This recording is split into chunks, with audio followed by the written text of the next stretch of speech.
Welcome to the Lifestyles Unlimited Real Estate Investor Radio Show, a real estate investment program.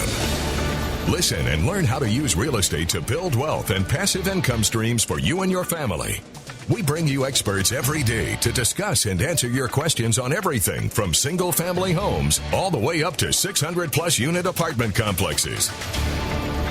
And now, the Lifestyles Unlimited Real Estate Investor Radio Show.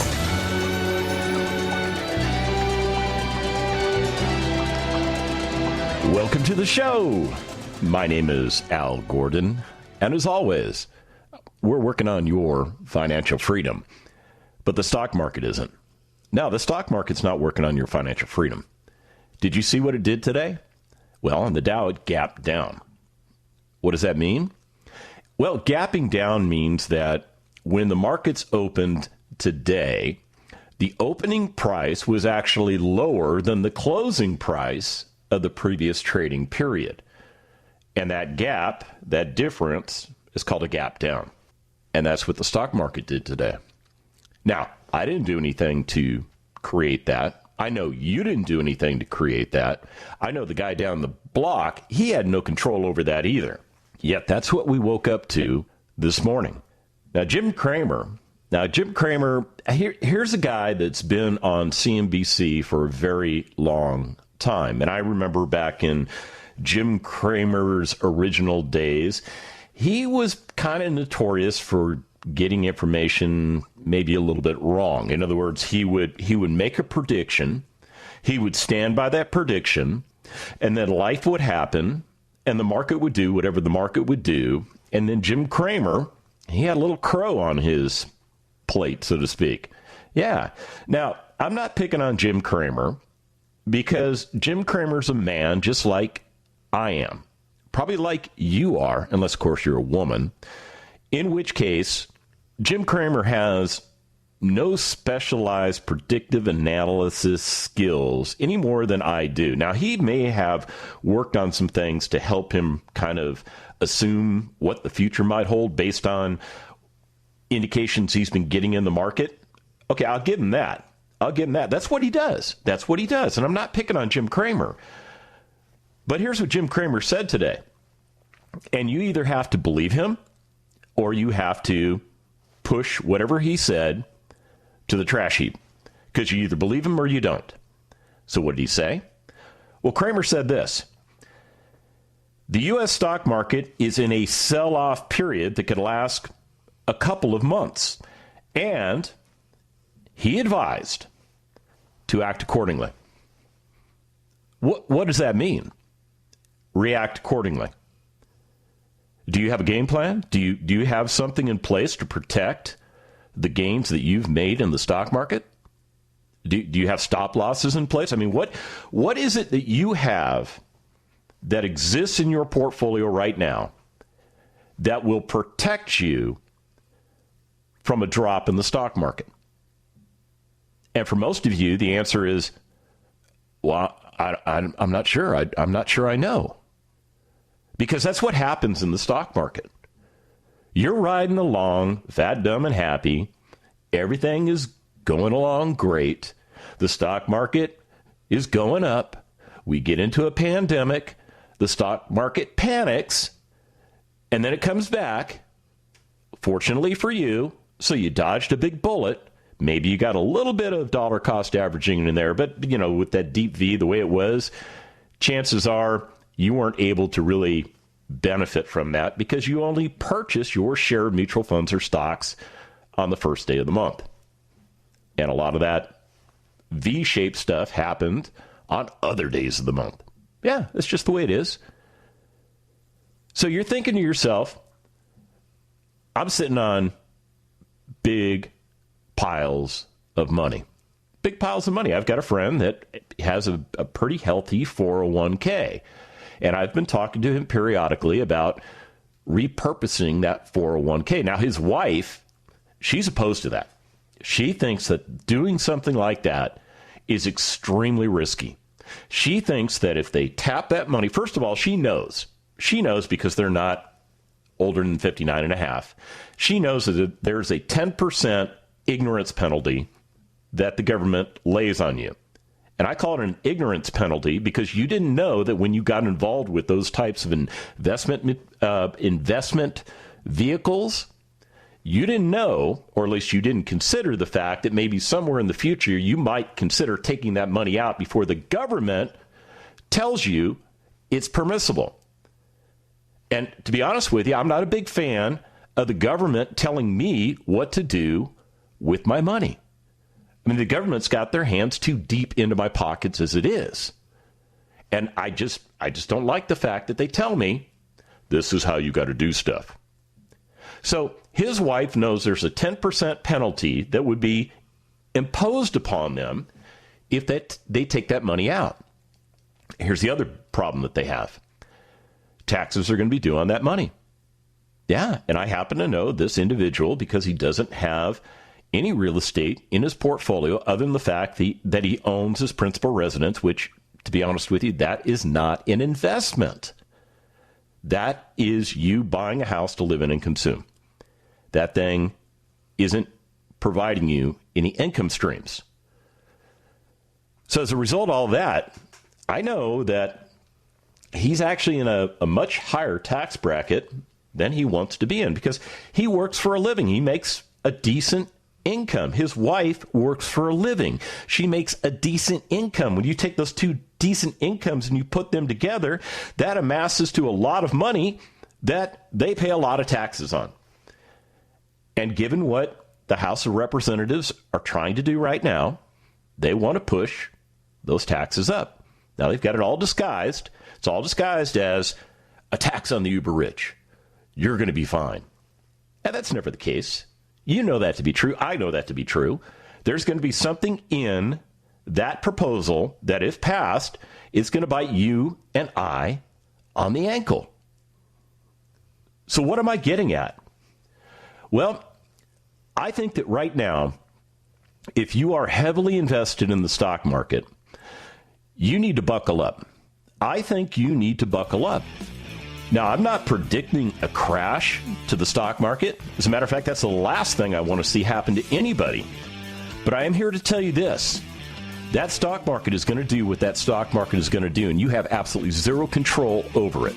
You might as well try and catch a bullet out of thin air.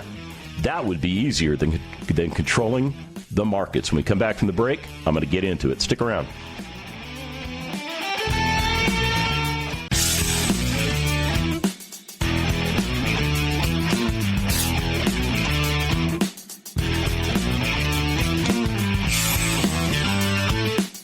Warning.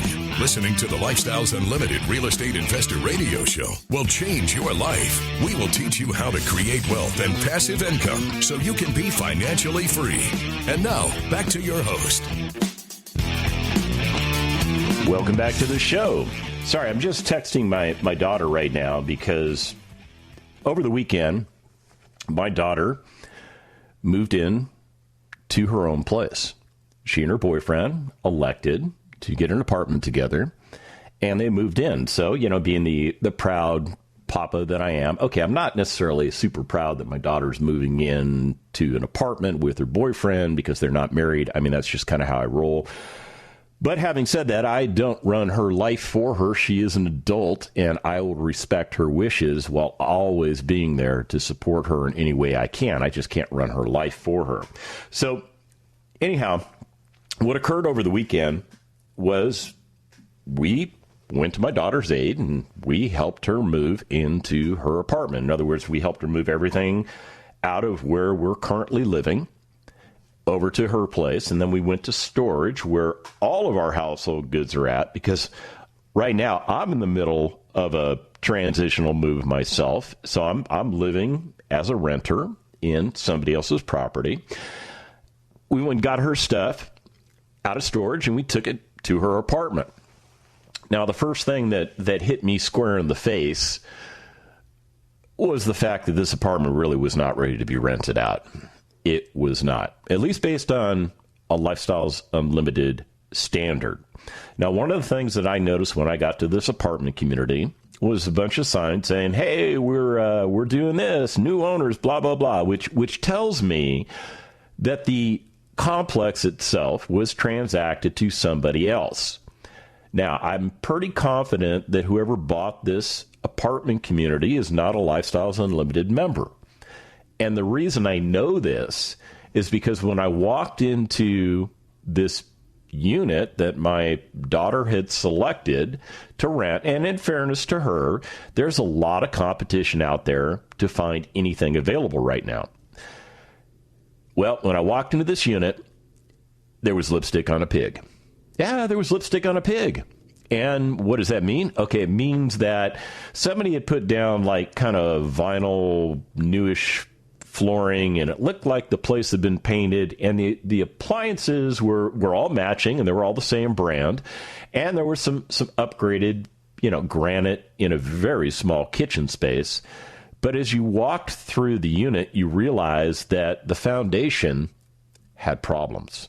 Yeah, the foundations had problems. As a matter of fact, going up to the apartment, there's actually a 5-step stairs that you go up. And as soon as you step on those stairs, you start to feel like you're on a motion ride at Six Flags.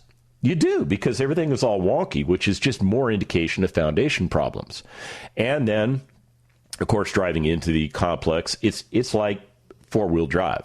Okay, so right off the bat, I already know that whoever bought this thing knowing that there are foundation issues with the property. Now, can those things be remediated?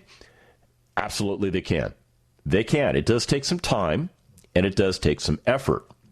I guess the issue I have with whoever bought this apartment is the fact that they are continuing to lease out units that were vacant instead of remediating those units and really getting them up to a certain standard, a certain level of quality. And that's pretty much why I know that whoever bought that apartment complex is not a Lifestyles Unlimited member, because that's not how we roll. We don't just start renting out lousy units that don't meet our standards just because we're trying to get rent. No, we would go into that project knowing full well that that particular property is affected by shifting soils. And that can be remediated. But there's a price to do that. There's a cost associated with doing that. And you build all that into your analysis before you even make an offer on the property. Or actually, you make an offer on the property, but then you have to do all your inspections and things like that. So it gives you a time period where you can go, okay, I'm still in, or, oh, man, dude, you did not disclose to me everything that's wrong with this place. And as a result of that, we need to talk about pricing. Yeah. So anyhow, she was just responding to me because I was livid. Not only had she moved into this particular unit and it was not ready to go, the air conditioning was not functional. No, it wasn't functional. So over the entire weekend, her apartment was like, and I texted her periodically. It's like, what's temperature now? 84. A little later on the day, what's temperature now? 86. Okay, so that just upsets me that, first of all, whoever is managing that on behalf of the owners didn't even know the status of that particular unit, didn't even bother to go in there and check to see if everything was functional and working. So this is where I left it with my daughter on Saturday, as I was about ready to march over to the leasing office and give them a piece of my mind, which would not have been appropriate because I don't have a business relationship with these people. And my daughter said, Dad, don't do that. Okay, so I listened to my daughter, and I told her this. What you need to do first thing in the morning is you need to go over to that leasing office with, oh, by the way, they gave her a walkthrough form. Yeah, they gave her a walkthrough form. They said, here, do your own walkthrough. And I said, oh, really? They gave you your own walkthrough form? And there's nobody here to verify that the information you're putting on here is valid and correct? And she said, yeah. I said, then mark everything broken. Well, Dad, not everything's broken. Well, they don't know that, and they obviously don't even care, or they would have been here doing the walkthrough with you. That's why I think that there's some severe issues at this property. Having said that, my daughter, who is a Lifestyles Unlimited member, yes, she is, with not a lot of experience. I mean, she's only 21 years of age, okay? She took the bull by the horns. She went over to the leasing office this morning. She did not put things on the list that were actually working. She only addressed the 32 different items, of which 3 are health and safety related. And she went over there and said, you need to remedy this right now, or you're going to have to let me out of the lease. Well, you know what they're doing right now? they are jumping through hoops. They're jumping through hoops because they know they're wrong. They know they're violating all kinds of just things. We'll just leave it at that. So my daughter's getting the attention she needs. So I was texting her going, okay, good job. Way to stick to your guns. And you're thinking to yourself, dude, we were talking about the stock market, and now you're talking about your daughter living in an apartment community. What do these two things have to do with anything? Well, here's what they have to do with anything. First of all, the stock market is a place that everybody is told that's where you need to invest. That's how you're going to make your money. That's how you're going to get out of middle class and get to a place of wealth. That's what everybody's taught. You were taught that. I was taught that. And then on the other hand, the real estate investing thing, that's never addressed to us. Yet, as we move through our lives, we either are consumers of property. In other words, we actually go out and buy a property to live in it, and we use it, and we wear it out, and then maybe we fix it up before we sell it, or we just become residents. We become renters of property that somebody else owns. And here's the interesting thing. When you become a resident of an investment, you actually have to fill out documents that qualify where everything's at. And I know I'm confusing the heck out of you. So let's do this.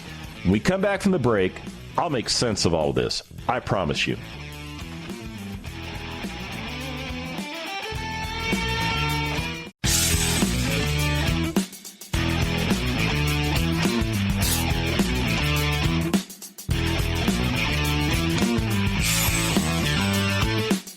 Welcome back to the Lifestyles Unlimited Real Estate Investor Radio Show. It's time to turn up the volume and fine-tune your passive income plan so you can create the lifestyle you've always wanted. Welcome back to the show. All right, let's switch gears and go back to the stock market. Let me just tell you some of the headlines that I'm seeing in my news feeds today. Dow skids 700 points as implosion of China's Evergrande, or it's probably Evergrande, and it's got an E at the end, rattles U.S. stock investors. Yeah. What do you know about a Chinese property developer? Probably nothing, right? But apparently this Chinese property developer, whatever is going on in that particular company, and the fact that there are a bunch of people that apparently put money towards that company for whatever reason, that stock is not doing very well. And as a result, that stock is apparently impacting the entire Dow Jones to the point where it dropped 700 points.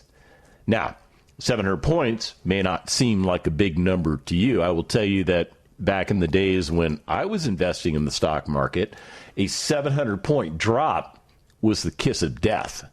It was the kiss of death. But ironically, in today's higher price market, 700 points doesn't seem like that much, does it? It doesn't seem like enough to shock you and make you think that everything's going to be okay. Or is it? Here's another one. Oh, by the way, that last story I do need to cite. I failed to cite that. That came from MarketWatch. Now, Barron's, they're kind of saying the same thing, but they're just saying it in a different way. They're saying big tech stocks, there we go, there's an S on the end, are tumbling in the market swoon. They're saying that Apple, Microsoft, Facebook, Alphabet, and Amazon shares are sliding into the red.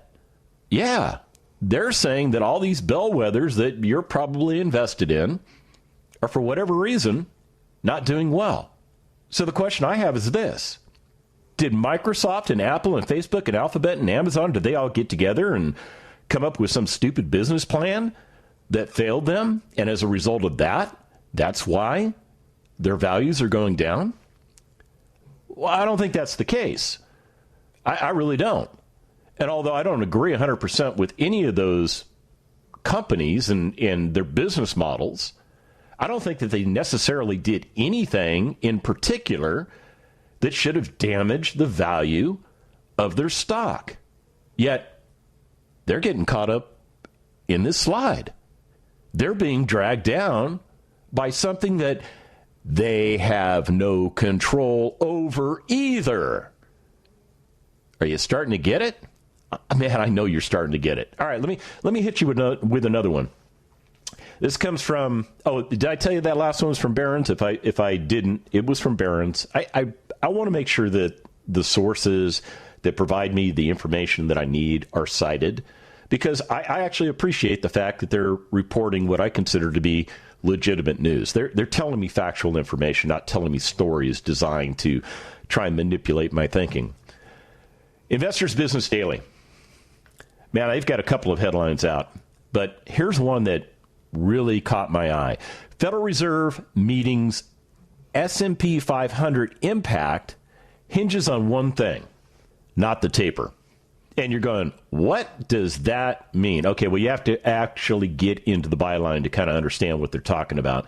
They're saying that this week's Federal Reserve meeting is supposed to be about tapering asset purchases, but the S&P 500 will rise or fall on something else. Oh, what is that something else? What is that? What is that market force that's going to create either a rise or fall on the S&P 500? And do you even know where you're invested? Do you? Because if you're like my buddy that's got that really big 401k that his wife doesn't want him to mess with, but I've shown him on paper how we can take that 401k, we can dispose of it, he's going to pay the taxes. I'm sorry, there's no getting around that. But we do have vendors that can help him avoid the 10% penalty. So he could take a big pile of money and he could start repurposing that into assets that he actually has more control over. Yeah, because even he doesn't necessarily know everything about all the companies that he's invested in through his mutual funds and whether or not those companies within that mutual fund are traded on the S&P 500, the NASDAQ, the Dow, or somewhere else. He doesn't know because he has given up control of his future because he's so busy working in the here and now. It's true. My concern for you is this. If we're seeing a topping of the market, if we are seeing the maximum limit that the Dow Jones Industrial Average or possibly even the NASDAQ, by the way, the Dow Jones is currently down 775 points as I speak. The NASDAQ's doing a little better. It's only down 422 points as I speak. If this is the top, and if the market values go down, what then? What's your strategy? What are you going to do? Are you going to be like my buddy who's sitting on a very healthy account balance in his 401k? Oh, by the way, I should probably tell you this. He's in his 40s. He's in his late 40s. And some of you are going, oh, that's good, because he's going to work until he's 60. So this actually could work out well for him because if the market corrects, he just rides it out and he dollar cost averages so that when it finally does come back, he'll have even more and more money. That's possible. That could happen. But what if it doesn't come back? What if it doesn't come back? What if it levels out at a lower level and stays down there for a while? Well, he's dollar cost averaging. It always comes back. Okay. No, I hear. I can look at the stock charts. I get that. It does always come back. The question is when. When? I mean, the correction that we had 18 months ago, that was a massive narrow V. I mean, it dropped, boom, but it came right back. So your opportunity to do anything with dollar cost averaging was insignificant. It was insignificant. Yeah, there were not enough buying opportunities for you to really make any value out of that. See, in order for dollar cost averaging to really work in your behavior in your favor is what I meant to say, you need that market to get depressed. You need that market to sit down at lower levels so that you can buy additional shares. And then you need that market to eventually come back to a higher price so that when it's time for you to exit that 401k, you'll have your maximum amount of money. But it doesn't work that way. First of all, you cannot time the market. Second of all, even if you are successful doing something like that, and you get to that point in the future where you're going to start taking money out of that 401k, you don't take it all out at once. You take bites here and pieces there. And that money sitting in that 401k, unless you change the investing perspective, is still subject to volatility. Now, a lot of people go, well, that's when you throw it all in bonds. Okay, throw it all in bonds. But here's the bottom line. Once you throw it into bonds, it's never going to grow again. No, look at what bonds return. Look at the inflation rate. Compare the two. Bonds lose because they're too safe. They are too safe. So my advice to you is this. Figure out what's going on with your investments. Make sure you've got a legitimate plan. And I will tell you this.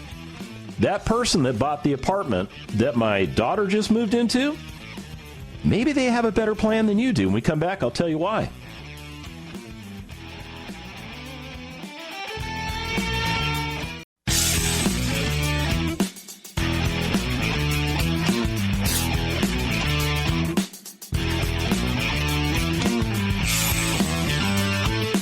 We're back with the Lifestyles Unlimited Real Estate Investor Radio Show. We're here to answer your questions and help you become financially free. Welcome back to the show. All right, my daughter reports that the air conditioning is working correctly. As a matter of fact, once she went over to the leasing office with her list of all the deficiencies in the apartment, the manager said, you know what? We're going to get these taken care of right now. Yeah, that's what they said. And what did they do? They took the handyman off of whatever project that handyman was assigned to work on that morning. And that handyman immediately went over to that property, or excuse me, to that unit, I should say, because he was already on the property. And he started fixing everything that was wrong. So I actually applaud that. I do. I applaud that. I believe that the people that bought that property have told the managers that operate that property, these are our standards. Now, I'm a little perturbed that when my daughter went over on Friday to secure the unit and to drop off her cashier's check and sign the lease and do all the things she was supposed to do, that manager did not go with her to the unit and do that walkthrough. I think that's a functional failure. I really do. And here's why I think it's a functional failure. It's okay to trust people. I am okay with trusting people. But I am very quick to tell you that when I trust people, I also verify. And if I have somebody moving into one of my units, I want to make sure that my interests are represented, because at that point, documentation is filed in accordance with that unit. And some people are not necessarily honest. I'm just here to tell you that's just the way it works in the world. Not everybody is honest. Some people will try and get over. And if you give them an opportunity to get over, they'll take it. They will take it. So I think the owner of the property where my daughter is now renting kind of messed up. Well, I don't think they kind of messed up. I think they did mess up. Because what they should have done is they should have gone with her to the unit and did the inspection with her. First of all, it would have been a lot faster, because these are the folks that are supposed to know the serviceability of the particular unit. As a matter of fact, there was somebody living in that unit before my daughter signed a lease for that unit. So hopefully they did a move-out inspection, and at that point they should have identified the deficiencies, and of which there were 3 health and safety problems with that property that should have never, ever occurred. In other words, my daughter should have never experienced those things when she moved in.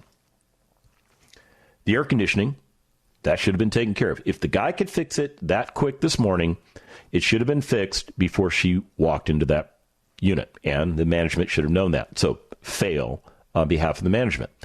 Second of all, because of those foundation issues that I mentioned, the window in the bedroom does not close securely.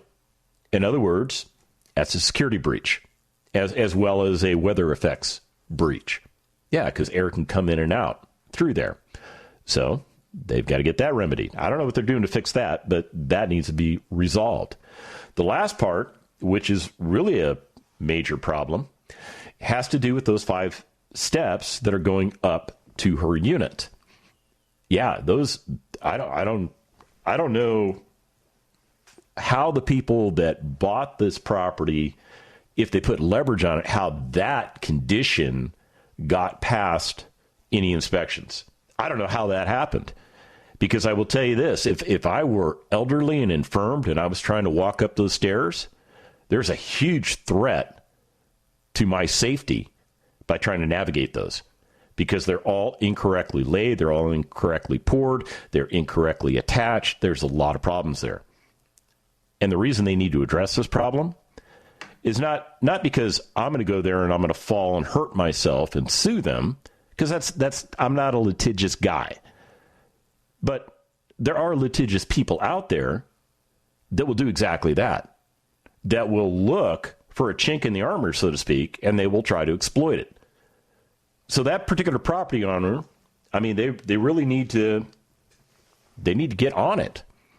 They need to get on it, because what they have done is they have purchased an asset that probably is going to make them some very good income, as well as allow them to grow their wealth in that asset as they go through that asset and repurpose it. Now, I don't agree with what they're doing right now to get things started, but then again, it's not my apartment complex. I am not calling the shots. I'm just the guy on the sidelines Monday morning quarterbacking it. That's exactly what I'm doing. I'm Monday morning quarterbacking it. And the point I want to make with you is this. If you are the one that owned this apartment community and you were educated on how to correctly acquire the property, remediate the property, get this property back into service so that it is providing the most functional, serviceable units in the inventory out there, it's going to cause a couple of things to happen. First of all, you're going to get good results. Second of all, your residents are going to get good results. Third of all, the community is going to get good results, because all of a sudden now you've created this beautiful place out of a place that everybody thought was an eyesore. Yeah. Now compare that to being in the stock market today. See, the people that own this apartment community, once we brought this stuff to their attention, it got on their radar. Now, maybe it was never on their radar, or maybe it just got pushed a little higher up in their priority list. Maybe they knew all these things needed to be done. They just didn't have the available time to get them done. But if they are focused on correctly remediating this property and bringing back the former glory days that this property used to have, this property is going to do some great things for a lot of people. It's going to be a win-win situation. Compared to the stock market, we don't know what's going on. We don't know. Here's what I know. I know that over the past 4 weeks, the NASDAQ has adjusted downward in value. It has. It's gone down almost 5% in value. And you're thinking, well, wait a minute, Al, you just said it was only down 400 points today. Well, that's today. That's just today. See, it started this trend 4 weeks ago. And for the past 3 weeks, it's been trending downward up until the point where we got to today, where the market forces just said, you know what? The NASDAQ, it's not worth what it was worth 4 weeks ago. It's worth what it's worth now. And it doesn't matter what you try to do to change that. You can't change that. But if you own that apartment complex that my daughter is living in, and you find out that there's a problem, you have the ability to affect that. You have the ability to affect change. And that's really the root of what I'm trying to share with you. Two different investing strategies. One that is like, hey, just throw your money in. It's all hands off. You got somebody who's, hopefully being a good steward of your money, and you're playing in a realm where market forces control everything. Versus getting involved with real estate, where you have absolute control over your asset. You have absolute control over whether or not you choose to buy that asset and when you choose to buy it. See, when you're throwing money in your 401k, everything is on auto program. It's like buy it or sell it, or whatever your financial planner tells you to do in that stock fund, right? Or whatever you're invested in. Yeah, it all just happens in the background. And, hopefully you wake up and, you look at your account and it's not, you don't feel like you're Fred Sanford having the big one. You guys remember that? What was the name of that show? Anyway, I'm digressing. Sanford and Sons, that's what it's called. Real estate investing allows you to control your investment asset. It allows you to position that asset for greatness in the economy. It allows you to create a great living experience for people that desperately desire it. And with real estate, you don't necessarily wake up in the morning and find out that your investments have dropped literally 5% over the last 4 weeks. No, you don't find that out. What you find is that real estate tends to be much more stable. Now, there have been times where real estate values have gone down, but usually that's because the government has been manipulating something that we have no control over. Now, we will never have ultimate control over our government. That's just the way it is, okay? It's just the craziness of the way our government works. But for you to achieve the results you're trying to achieve, you need to stop doing what you're doing. You need to get off of auto program, and you need to get into deliberate planning and deliberate investing. We'll show you the correct way to do all this stuff. All you have to do is go to lifestylesunlimitedworkshop.com. Get yourself signed up for one of our free workshops.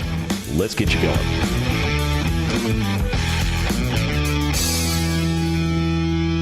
The Lifestyles Unlimited Real Estate Investor Radio Show is for entertainment purposes only. Please consult a professional regarding your personal investment needs. Nothing presented on the Lifestyles Unlimited Real Estate Investor Radio Show constitutes an endorsement, recommendation, offer, or solicitation to buy or sell any product or security.